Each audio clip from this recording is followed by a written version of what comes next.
Hey minions, welcome to Crank It Up. I'm Jim Price. And I'm Eric. And we're going to talk to you about the Final Four of March Smashness 2019. This has been an incredible tournament so far. I don't know about you. Absolutely. We've had a lot of upsets and a lot of powerful factions get through to the very end. Yes, but there's also been a lot of surprises with some of those upsets as they went a lot further than people may have thought, and that's what we're going to be talking about today. The four teams who are in the Final Four, what are their strengths, what are their weaknesses, how they got in here, and what's the card to watch out for in all the games. Right, so we have two Cinderella stories here. We have number 32, Kaiju Innsmouth, and number 31, Vigilante orcs. Yeah, now I know that people are going to be upset about Kaiju Innsmouth being in the Final Four, but they've earned it. This is not a fluke. There's a lot that I want to say about when we get to that individual team, but they've managed to stay strong. I like them going into the to the semifinals, Final Four, and I'm just really excited to see what they can do. Right. So Kaiju Innsmouth is facing Kung Fu Fighting Dinosaurs. Is that correct? The number 5 seed. Number 5, and the Vigilante orcs are facing the number 3 alien grannies, or I like to think of grandma aliens because that just seems hilarious to me. Creepy. So let's talk about seeds, because seeds are very important. But it's really interesting in Smash Up because of just how many variables there are. Now, this is the first year we've ever done it. There was a committee of 7 people, and there's always the possibility that the seeds are incorrect based on experience. Right, and so another factor is you're talking about there's a lot of variables in there. One of them is what bases are revealed, and throughout the tournament, I feel like that has been an important factor that's a variable you really can't account for during the seeding process. Right, and so definitely bases have been a factor, but also in Smash Up, counter picking is very strong. And it could turn out that even if someone is seeded incredibly high, if the lower seed happens to be the perfect counter to them, that faction's going to do really well, and I think we've seen a lot of examples of that in this tournament. And one of the interesting things is you don't necessarily know that someone's going to be advancing to the point where they would be a counter, so there's be a couple of round 2 upsets that actually make perfect sense on paper, but you probably didn't think about those two teams facing each other. Right, you're probably thinking another faction would be facing against, say, the Geeks or whatever, and suddenly they're facing someone unexpected and they're just nothing they can do about it. Exactly, and that's why I think that the seeding process is interesting. We're going to look at it after the tournament to see what do we want to change, what do we want to do differently for 2020, but so far the seeds have not been as important as people may think, and again, I know how I valued some of the factions, and I valued them a lot higher than other people did. Was I right? Was everybody else wrong? That's one of the interesting questions about this tournament. So let's talk about Kaiju Innsmouth, the number 32 seed. Right, so this has been your really first goal of Cinderella. This was your first idea of like, maybe we'll have a Cinderella story with the Kaijus Innsmouth, not even realizing that the Vigilante orcs were going to make it as far as they did. Right, now it's important to reiterate that the seeds were evaluated independently of each other, and that's how everyone ranked their top 30 from 1 to 32 from 7 people. Then we calculated the average scores, and Robotic Nobles were the clear number 1, and Kaiju Innsmouth was the clear 32. Now, however, I got a question. How much of that do you think was a factor that aliens were placed number 1 and Innsmouth without their Titan was placed at the very bottom? Just trying to think of those two factions independent of what they were paired with and how powerful or weak those respective factions are. So, one, I want to point out that I ranked Kaiju Innsmouth 8th. Okay. That's right, 8th. And I stand by that, and I stood by that during the faction selection process. The problem is, not everybody else liked them. Now, to be fair, I probably play Innsmouth more than anybody else in the world. It seems like I'm playing them all the time. They're actually in my top 10 faction. I know it drives you nuts when I play them. It does, and especially when you play them with the Titan, and Dagon is just so daggone annoying. Right, but the Titan's not even involved. And not in this tournament. Right, and because the Kaiju already have a Titan, it's not a guarantee that Dagon would be out, because I'd be switching back and forth. I really like Gorgonzola, and Gorgonzola is actually a key to this strategy. But no matter what happens, even if they get destroyed in the semifinals, I'm proud of this team. I've loved playing them. They were definitely underdogs, but in round 1, 25% of people actually bet on them to win. Oh, wow. And they were a great counter to robotic nobles because you have radioactive breath, which can destroy many robots on a base because they're all a bunch of low-powered minions. And so I was able to steal a base by myself and give myself a cushion against the #1 seed. It was an extremely close game, but it's still a victory nonetheless, and it only takes one. And some people may think that's a fluke, but they won game 2, and they won game 3. Now, you did play this faction completely through because you believed in them. You wanted to play them the entire time. Right. Now, this is a technically complex faction. This is not something I'm expecting everyone's going to go out and start playing Kaiju Innsmouth because you have to play them very carefully. One of our committee members, Chucky's Cookie, pointed out a lot of flaws in the faction, and he's right about them. But what I see is a faction who is rarely starved for a play. They always have a minion that's meaningful, and they always have an action that's meaningful. You generally need a rebuilding turn with them, because if you're not careful, you will run out of locals. By that point, you'll probably have either new acolytes, which will let you shuffle all your minions back into your deck, or return to the sea, which you might use to grab all your locals back to your hand. But a couple of things I want to point out about the Kaiju Innsmouth.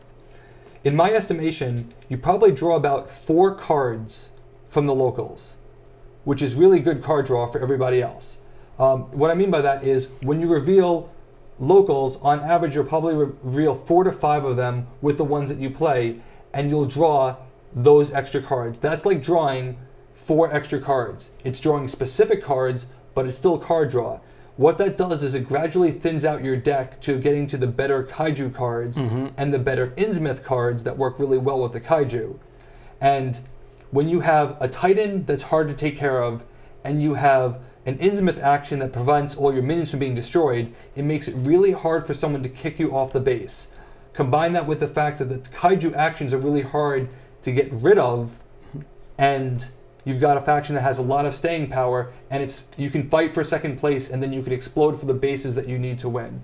That's how they've done well so far. Now, at any point, we were talking about earlier in the first part of this video about how a faction can come against another faction that they're not prepared for that's a good counter to them. Did Kaiju Innsmouth, do you feel, encountered that at all during this tournament?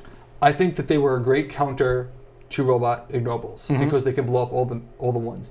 But the bigger one was against the cowboy changer bots. Where dueling, it's like, yes, I would love to play actions on your turn. So, yes, absolutely. You have more power, more opportunities to increase your power on the base. Right, and so that game, I felt like I was in complete control for most of the game because while there were dueling opportunities to kill my locals, I don't have a lot of minions that you can destroy, that you can't target with the duel. And a lot of actions you can't target either with cowboys. He can't do anything against my actions. There's limited minions that he can target. And they're not very powerful or great ones. You can't just knock off like a King Rex early on. And that's actually the key because there'd be times where it's like, fine, destroy my minion. My action is to play 2 more. Yeah. It's like Hydra, cut off 1 head and 2 more go back in its place. So it's like, sure, I don't mind dueling. I'll play these extra actions. I'll spread out more minions, and you can only pick me off 1 at a time. And if I'm using your opportunity to pick me off to add a bunch more, not to mention that all of those minions give Gorgonzola power counters. Right. So you play Spreading the Word, you're going to get 2 locals and 2 power counters. That's 6 power. And if you play on the base, you still get to draw a card.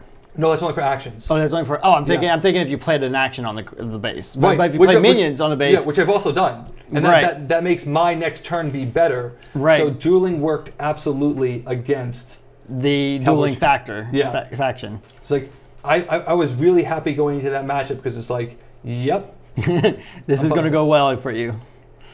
Now, I was worried that Steampunk Tricksters were going to advance against them. Now, I would not have liked that matchup. Yeah, Steampunk Tricksters would have been challenging because of Ornate Dome from the Steampunks. Blowing up your bases, and then the Tricksters making you discard cards at random. Right. So, you never know how it's going to progress, but when I saw that Superhero Sheep were advancing, it's like, okay, I feel like I'm better equipped to deal with that than I would have been with the Steampunk Tricksters. And Superhero Sheep advanced. It was a very close game. Almost blew it when I played Wade Through the Buildings, which is, as my final action, wade through the buildings, destroy all other players' actions on this base. It got copied by Hello Dolly. That was the point where I was screaming. I'm like, what? Oh, I remember that. I was playing another game adjacent to you, and Jim just lost it. He would strategize an entire base, and it just broke down to nothing. Yes, and it's like, I cannot believe that just happened. I would have been so distraught if the Cinderella story ended that way. But that would have been an epic ending to him. that would have been. And I think people would have understood, like, yeah, that's... A reactionary action, it can be extremely powerful in a game when you don't have any reactionary actions yourself. Right. I've been relying on my turn to take care of things.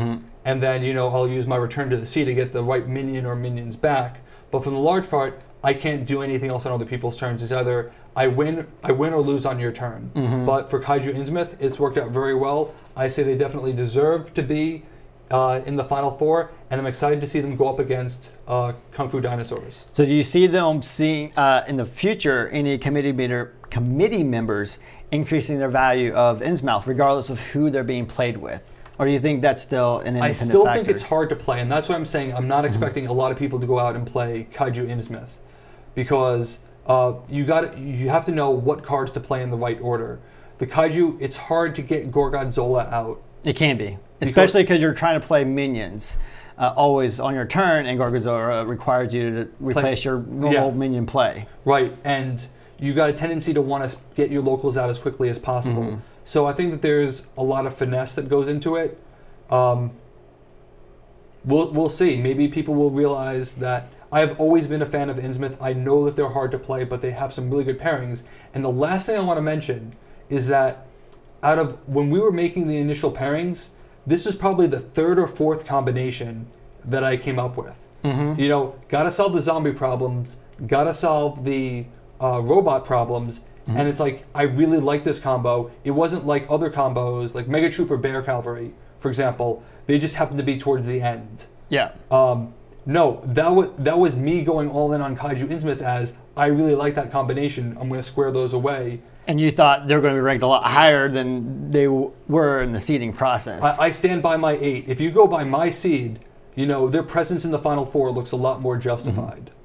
Yeah, well, let's see if they survive the Final Four. Yeah, the last thing I want to say, the card to watch out for is going to be There Goes Tokyo, because it can quickly blow up a base and get rid of everything. The dinosaurs have an action that can prevent Wildlife Preserve, that can prevent their minions from being affected by actions, but that cannot block There Goes Tokyo, because the base gets discarded, which discards all the cards.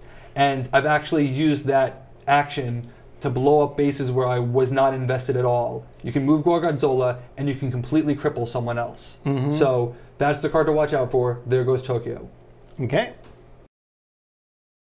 All right, so facing the Kaiju Innsmouth is Kung Fu Fighting Dinosaurs, which is the number 5 seed. Right, so no one should really be surprised that they've advanced this far. Some people were surprised that they were seeded so high, but the truth is that this is a very simple, straightforward, elegant fashion to play, and there's a lot to like about it.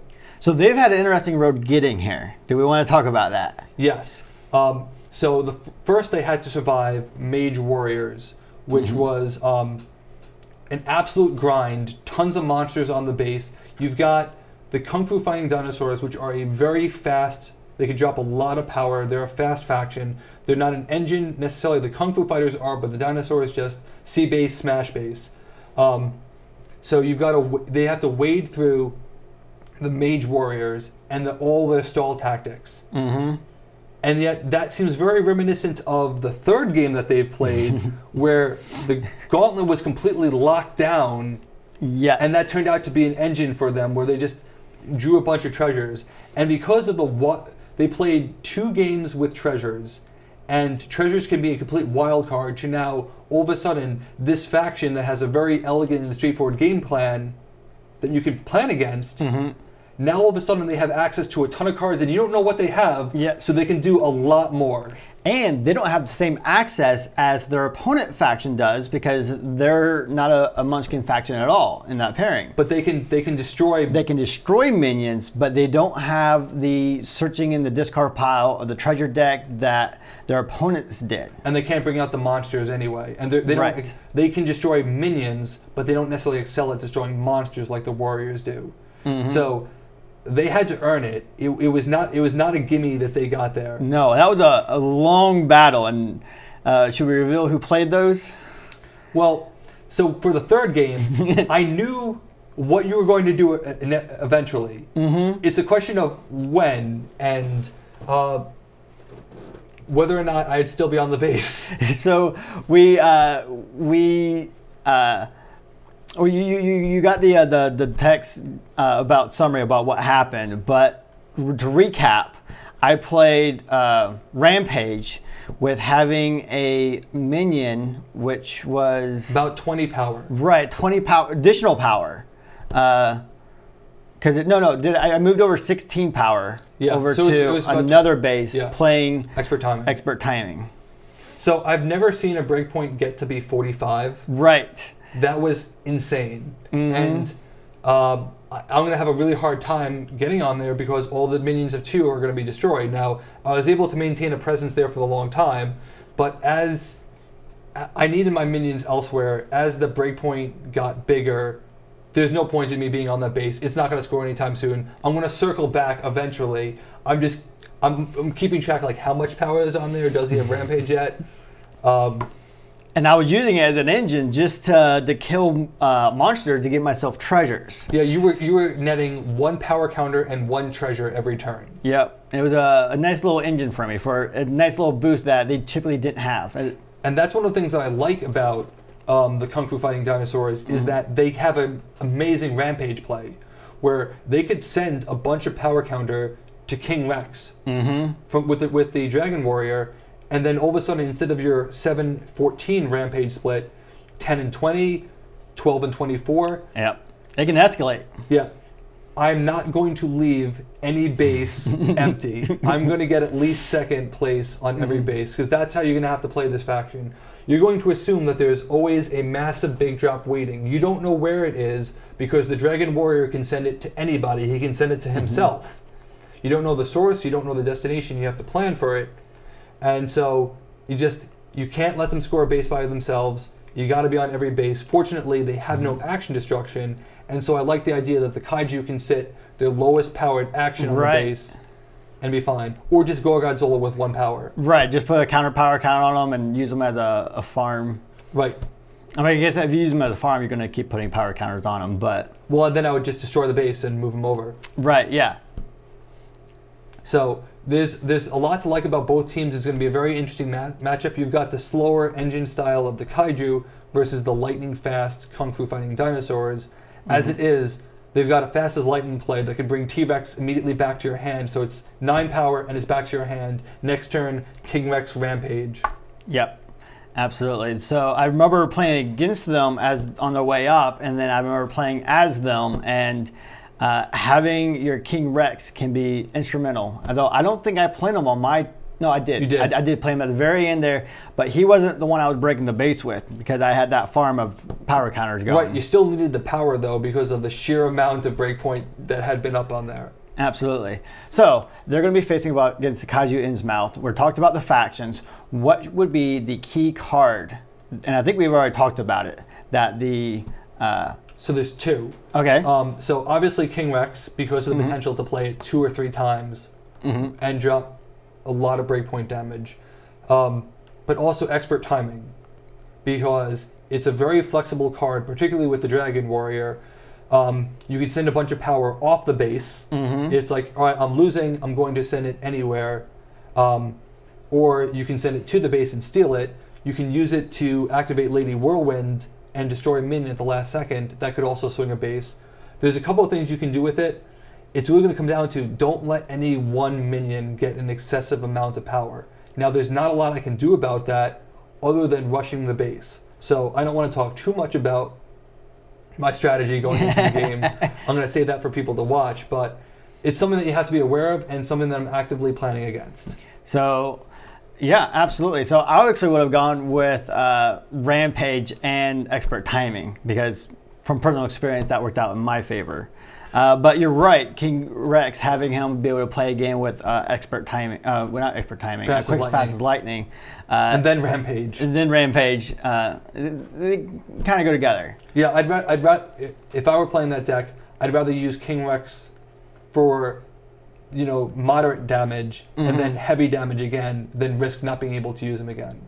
Gotcha. Because they're not going to have any recursion. They're going to have limited extra plays. So they're going to play fast. I'm going to have to play a little bit faster too. Gotcha. Absolutely. So that is Kung Fu Fighting Dinosaurs. All right. Vigilante Orcs, number 31, the other Cinderella story. Right. Now, I had played this faction and talked about this faction on the channel before, and I really like them.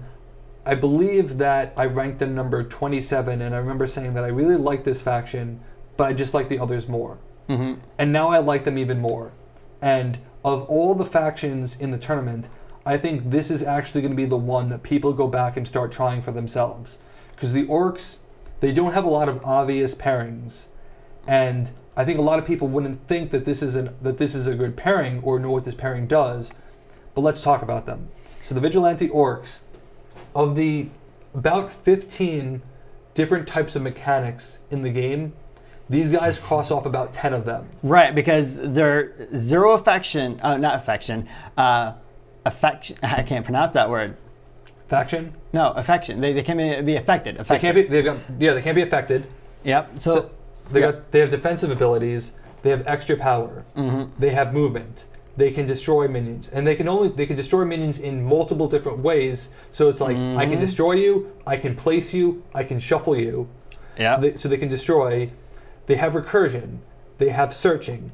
They have specials. They have base manipulation. They have VP farming. Yeah. They literally have something for every situation. Oh, and they have card draw. Yeah. Because the Orcs make it really easy to have high power, and they can draw a card for each minion of power 4 or less. And if you're not careful, they can just, like you were saying, VP farming, get extra victory points just if someone's not being careful and watching the point factor. Now there's a lot of finesse to using some of their other cards that I'm not going to go into. But it's what's going to give them a fighting chance against the alien grannies, because the Vigilante Orcs don't necessarily play like you think that they would. One of my favorite moments was in Game 3, where I'm playing against Geek Elves, and Turing Jedi, the first card he bans is the worst card, like the one card I do not want him to ban, because I plan an entire strategy around it, and it's the Revenge. Because this faction, with the way that they play, a strategic second place, especially on a 4-3-2 base, they'll just move one of their high-powered minions over, and now they can break a base by themselves on their turn. And so I lost that, and it's like, great. One of the major plays in the playbook is taken out of the equation. Now you got to find a way around it. But Stoneford can search for it. Yeah. So it's like, yeah, you can get rid of my action, but I'm going to search for it and have immediate access to it. And there's so many great actions to choose from in that deck. You know, do I want an extra VP for end state for Angry Pillagers? Do I want to block someone else from specials? Yeah. I love this combination. It's great. So they won the first game, and I don't think that they were expected to win that. But the second game against Explorer Kittens, that must have been brutal to play against. It was.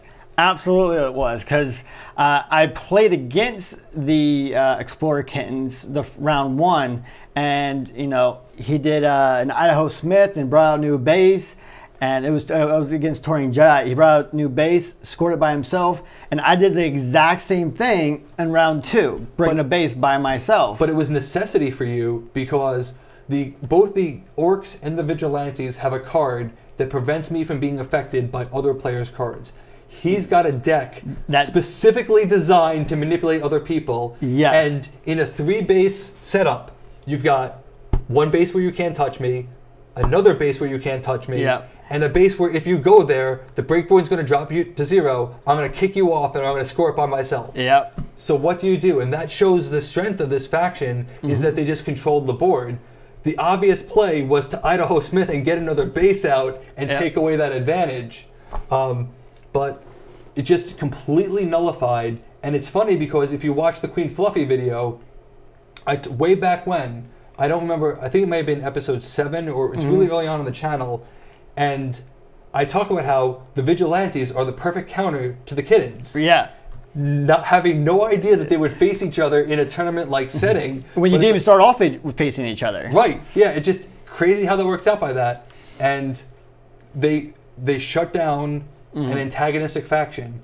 And with the aliens being so antagonistic, I'm really interested to see if they could slow them down, because the aliens have had no issue getting to the semifinals. Right. So that game we were just talking about, I think that's one of the games where not only the factions, Vigilante Orcs was a great counter to the Kittens, but the base played that were present on the field were also an important factor, because 2 of them isolated you to a 3rd one. That makes sense? Yeah.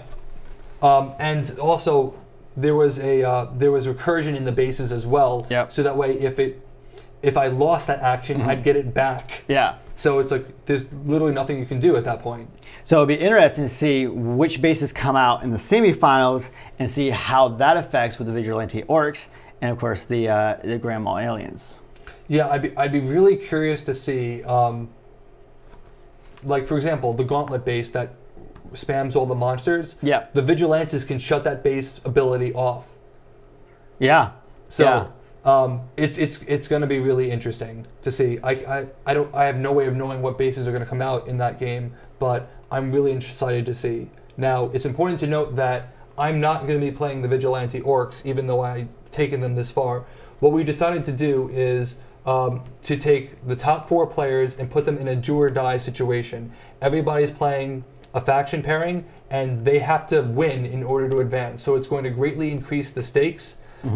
That means I might not be in the finals if I don't win Kaiju Innsmouth, but I've taken them this far. I'm not giving up, and I'm excited to see what Turing Jedi can do with the Vigilante Orcs. Absolutely. So we had 5 playtesters, and we're taking the top 4 scoring. So that takes myself out of the final 4, which is fine because now I can focus more on editing, and I don't have to strategize and prep for the games. But you're taking that game, whatever faction you're getting, and you're making it to the end. So if you don't pass the semifinals, you're out of the round, you're out of the tournament. But players are literally fighting for their lives, and I think that's going to add a lot of intrigue and a lot of tension. Absolutely.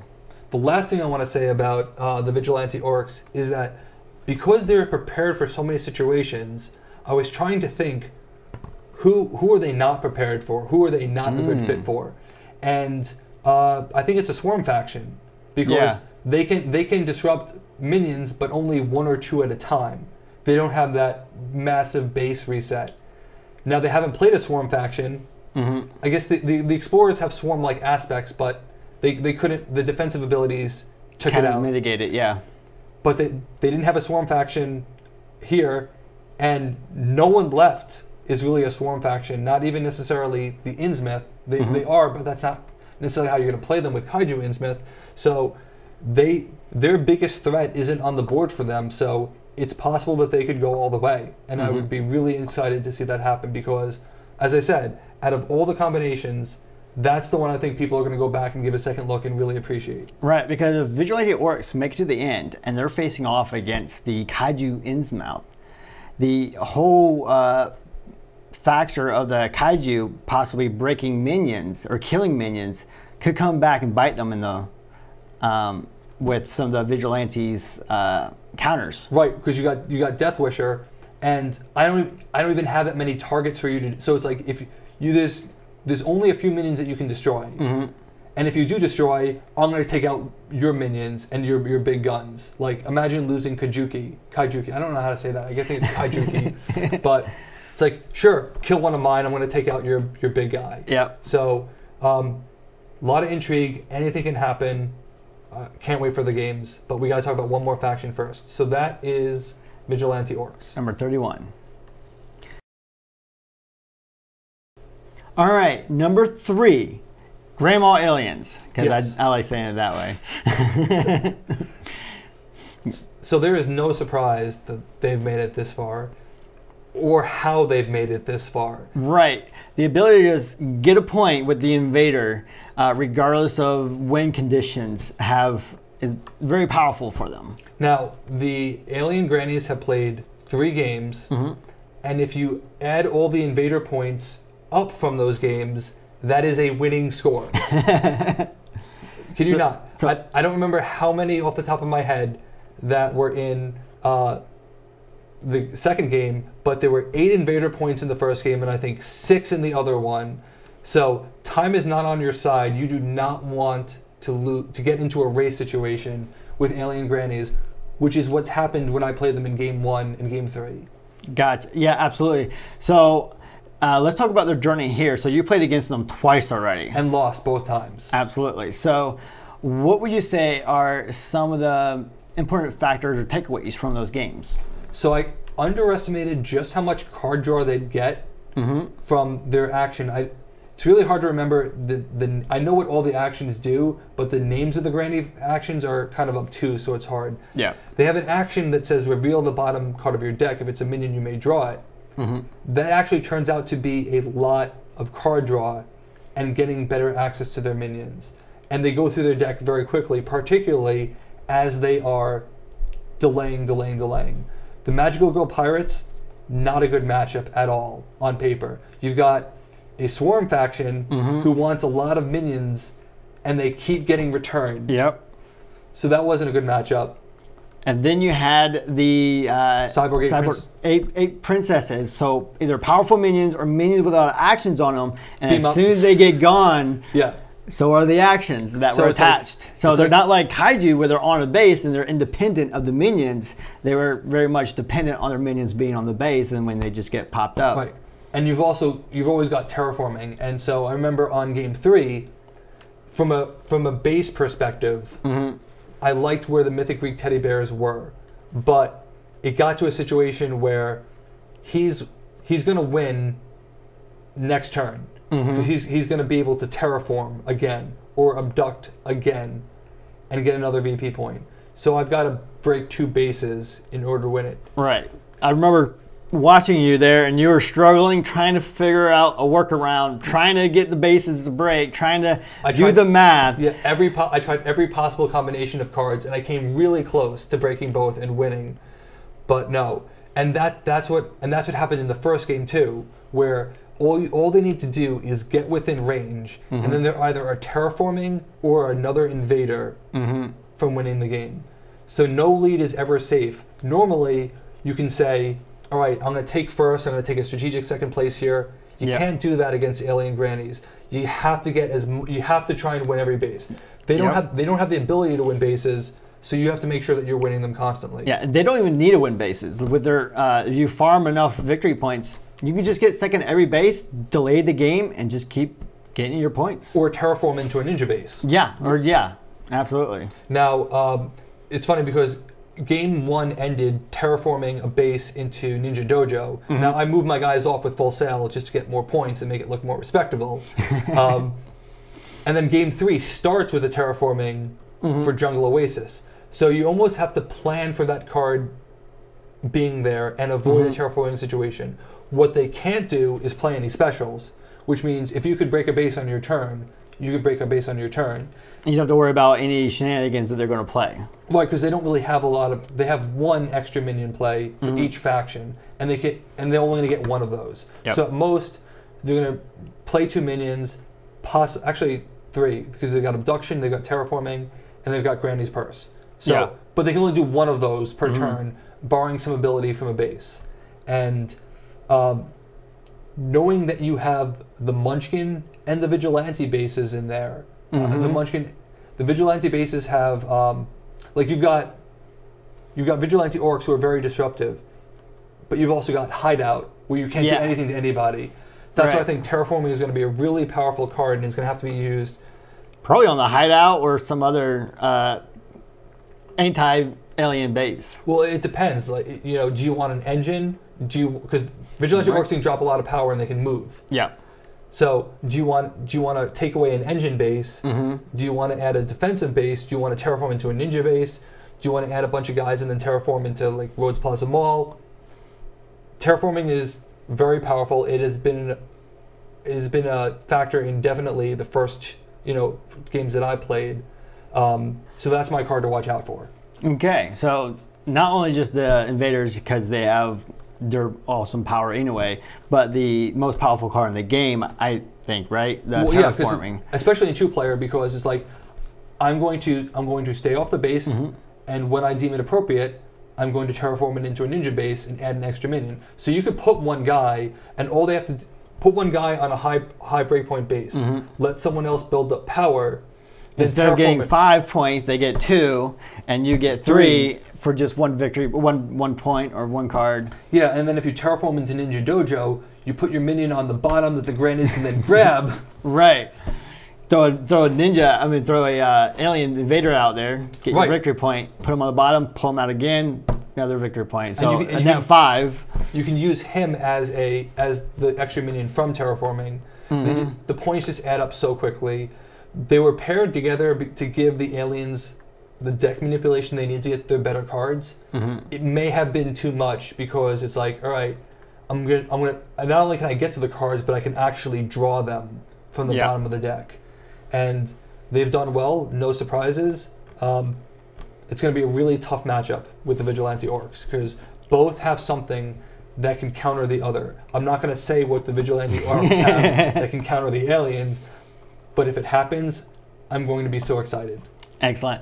So we've kind of talked about aliens and what their powers is, but we kind of assumed that who they're going to be facing in the end. They could be facing either Kaiju Innsmouth or Kung Fu Fighting Dinosaurs. Right. So when they make it to the Final Four, if they make it to the Final Four, what do you think should be things that they should be careful about? Honestly, against Kaiju Innsmouth, as much as I love them, terraforming would wreck their Titan in all their actions. Yep. Instantly. That they won't be able to beam many minions up, but I think that their other cards would be extremely powerful. If they can get their defensive card out, the grannies have a defensive card, I won't be able to destroy their invader with Tail Smash. That's not really a good matchup because, again, it's going to be a little bit of a race because the Kaiju Innsmouth are slower, and you've got alien grannies who are just going to spam the invaders. I don't like that matchup. Yeah. So come on, Vigilante. Hopefully, you hope for a Cinderella matchup at the end there, huh? That would be crazy, and it would make me want to look at the seeds again to see, okay, why did people feel like they weren't as good as they were? I stand behind all the combos that were picked. Yep. I think that they are all very high quality factions. Even Miskatonic Star Roamers, which I'm not that thrilled about. When I saw how they I played them before too.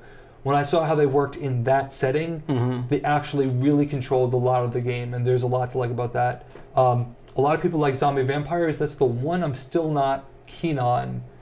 Yeah, that doesn't seem. I mean, to go with it, they don't really have a lot of synergies. I mean, they do have some. You got destruction. You throw guys away. You put them back with zombies. Yeah, but they're just not really that OP. They don't have a good burst because they're the best minion to replay is underwhelming. And it's like, all right, I'm going to play a minion, I'm going to play a Tenacious C, and I'm going to play an extra minion from my discard pile that's going to be a 4 or a 5. That's all they got. Yeah. They have no movement. They have very limited destruction. If not for Overrun, that game would not have been as close. Yeah. Because Overrun blocked off Tar Pits, which is a 4-3-2 base, and I scored 4 unanswered points by denying my opponent 3. Gotcha. And so the score would be drastically different. It would not have gone into overtime. Almost pulled away with the upset. I think some people are probably upset that I didn't because people had them going really far apparently. But, with 1 or 2 exceptions, I really like all of these combinations and I'd be happy to play any of them. Absolutely. As long as they weren't against Kaiju Innsmouth, right? No, I own Kaiju Innsmouth. All right, well, thank you for watching our pregame video. I hope you stay tuned and watch the Final Four. And if you're still in the running, still anybody's game. Leave a comment with who you think is going to advance to the finals and who you think is going to take it all. Doesn't matter if it's based on your bracket. I want to know of these four, who do you have going all the way to the end?